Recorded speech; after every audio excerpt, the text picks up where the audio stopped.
coming up is a very important session with Dr. KR Maalathi on the critical role of parents in foundational stage education.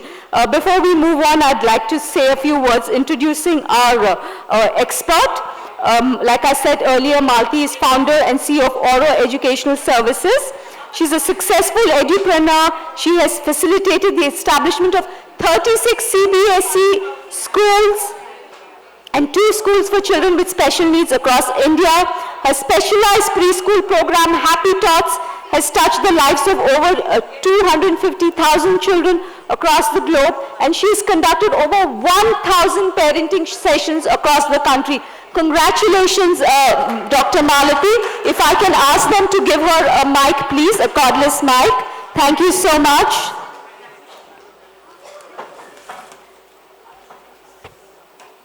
Maalathi, in fact, in our earlier discussions, we've been talking about the critical role of parents and the role parents play in especially the foundational stage education. And, you know, a lot of people, we had some questions also where preschool teachers, educators said that there's a lot of pressure from parents for early learning, you know, for exams, for, you know, them writing and learning in the early years.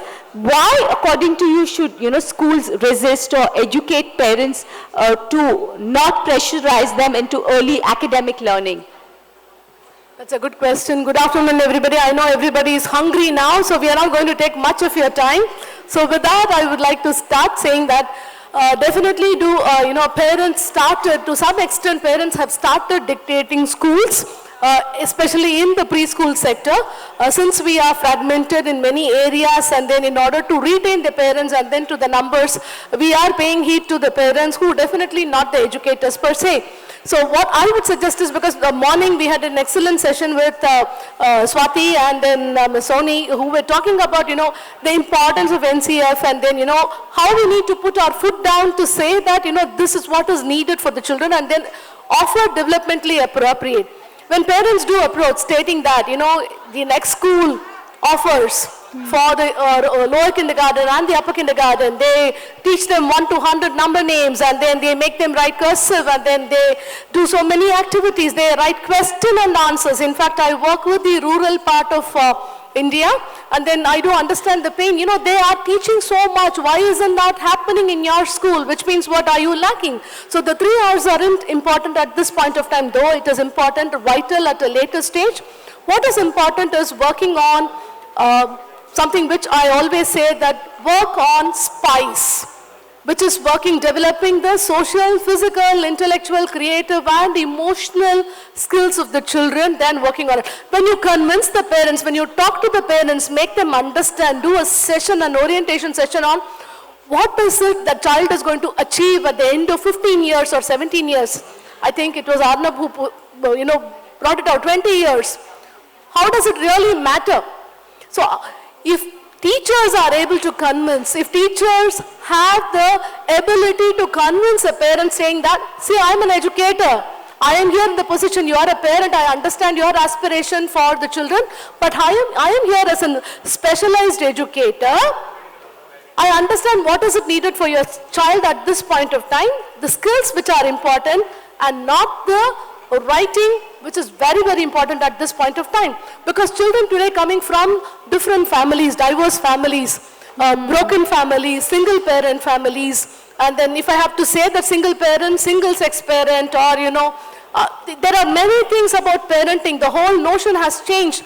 Those children, when they get into the class, the expectations are different. So it's important for a teacher to understand who the children are, what the needs are, and look into the future, what is it that we need to empower the children with, and if we are able to focus and address that, I think that's the success of any school. Okay. So now, I now want to ask you from the, you know, on the other side, looking as a parent, how do you think preschools should evolve their curriculums and pedagogy? So, because today's millennial parents are, you know, very well read and they know what's happening in the world.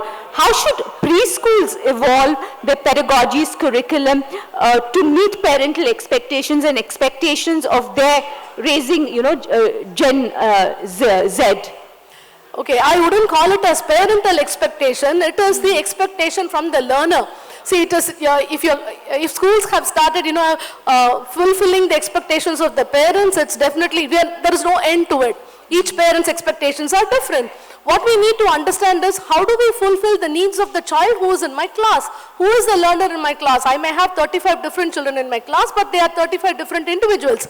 So what is their learning need and how am I going to address it? As I told you, it is not about writing all the time. It is not about reading, or it is not about the number or the number names before and after numbers. Definitely all those things matter, but what is important is creating the, bridging the gap which the child is missing. Today's child is missing the social and emotional skills at home. The child comes back with a lot of vacuum in him or her. I think it is important for teachers to address that, because mental wellness is going to be a bigger question in the coming years than making them to read and write.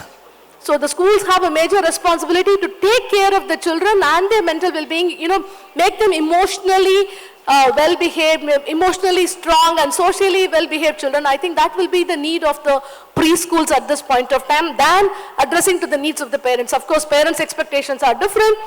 Children do come with a lot of exposure. It is not that A for apple. To quote you, very, very funny thing, if I may take a minute. Day before yesterday, I had met somebody, a dean of academics from one of the universities.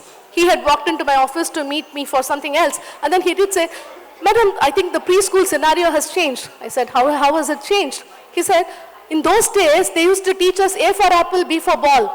Today, my grandchild comes and then say, and then ba, and then she says sounds. I am so elated to see the way my child is able to phonetically read the words." I think, he has not evolved and he has not understood. Being the academic dean of academics, he hasn't understood how the preschool functions. There's a lot of disconnect. And we have also not understood what children want in the classroom. When children actually come from a digital, because they are digital natives, they know much more than that. They have the YouTube, they know how to operate, they all know how cranes work, they all know how diggers work. They definitely have much bigger exposure than what our textbooks offer. I think our curriculum needs to be, definitely need to rework on taking them from knowing to unknown, because this is what we have been taught and this is what we have been doing. But I think our curriculum need to evolve, understanding who the learners are, 2-year-old, a 3-year-old or a 4-year-old. The child knows much more than what we expect. In those days, this is how I taught, and this is not the same thing that I'm going to deliver. My approach towards teaching and learning inside the classroom has to be different. I think that's the, that's the way the schools have to evolve. Preschools. Thanks. I think that's a very important point you made, Maalathi, that it has to be a mutually, beneficial relationship. Parents need to understand what a preschool is evolving into today, like what you just said, and ditto, parents need to also, evolve and understand why it's important that during early years you don't, stress your kids out with too much academic learning. Exactly. I think those are two very important points you raised. We're going to now take some questions from the floor. If we have time for 2 questions. If anyone's got a question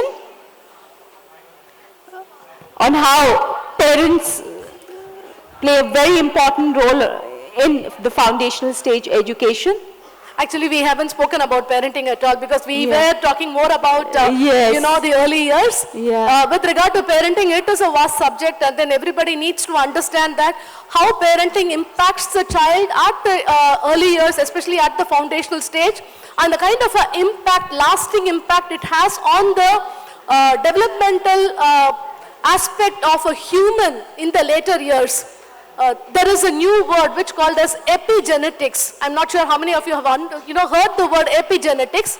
Now, epigenetics is coined stating that the environment in which the child grows, it can be the adult who is around the child, has a direct impact on the biological genes which is embedded into which actually affects the vital organs, which is the brain, kidney and the liver. I'm not sure how many of you have heard this. There is a huge study which is happening about it. So parenting is definitely a huge task, and children do come from different set of parents. Their upbringing is so different, and then inside the classroom we get all their energy, we get frustrated, and then we get irritated. But we need to understand that children are unique and different. They do carry the energy, but it is up to the teacher how do we present it to them. So You are just not preschool teachers, you are also counselors. You need to not only understand the psychology, but also about the science behind how the brain functions, because we are all in the job of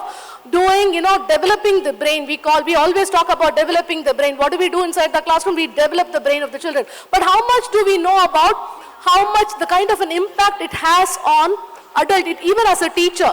Lasting impact it has on our behavior, the way we address. There is so much impact which is happening on the child, and this has been proved scientifically because they have taken MRI, PET scans, which is actually altered, and then this leads to adults who are not confident, because some way or the other, all of us were affected by our parents. In some way or the other, the kind of a lifestyle that we lead, the kind of a confidence that we have, we owe it to the parents. So we need to understand that it is important for us as preschool teachers to address the parents in the right way, to make them understand how the first 1,000 days are very important, and beyond that, the first 8 years, how crucial it is. That's all I wanted to say. Thank you so much. Thank you so much, Dr. Maalathi. Thank you so much. We'll continue. It's a very important conversation, parenting and how the important role they play in early childhood education. We'll keep the conversation going forward. Thanks so much.